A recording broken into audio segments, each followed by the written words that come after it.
ദൈവത്തിനു സ്തോത്രം. സങ്കീർത്തനങ്ങൾ 16. ദൈവമേ, ഞാൻ അങ്ങയെ ശരണം ആക്കിയിരിക്കുകയാൽ എന്നെ കാത്തുകൊള്ളണമേ. ഞാൻ യഹോവയോട് പറഞ്ഞത്, അങ്ങ് എൻ്റെ കർത്താവാകുന്നു, അങ്ങൊഴികെ എനിക്ക് ഒരു നന്മയുമില്ല.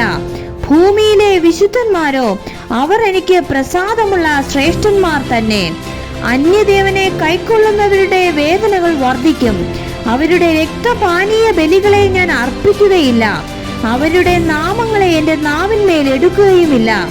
എൻ്റെ അവകാശത്തിൻ്റെയും പാനപാത്രത്തിൻ്റെയും പങ്ക് യഹോവ ആകുന്നു.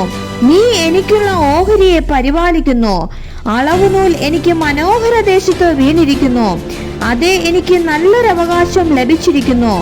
എനിക്ക് ബുദ്ധി ഉപദേശിച്ചു തന്ന യഹോവയെ ഞാൻ വാഴ്ത്തും. രാത്രികാലങ്ങളിലും എൻ്റെ അന്തരംഗം എന്നെ ഉപദേശിക്കുന്നു. ഞാൻ യഹോവയെ എപ്പോഴും എൻ്റെ മുമ്പിൽ വെച്ചിരിക്കുന്നു. അവൻ എൻ്റെ വലത്തുഭാഗത്തുള്ളത് കൊണ്ട് ഞാൻ കുലുങ്ങിപ്പോകുകയില്ല. അതുകൊണ്ട് എൻ്റെ ഹൃദയം സന്തോഷിച്ച് എൻ്റെ മനസ്സ് ആനന്ദിക്കുന്നു. എൻ്റെ ജഡവും നിർഭയമായി വസിക്കും. നീ എൻ്റെ പ്രാണനെ പാതാളത്തിൽ വിടുകയില്ല. നിന്റെ പരിശുദ്ധനെ ദ്രവത്വം കാണുവാൻ സമ്മതിക്കുകയുമില്ല. ജീവന്റെ വഴി അങ്ങ് എനിക്ക് കാണിച്ചു തരും.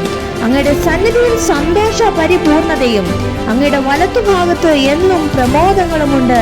ആമേൻ.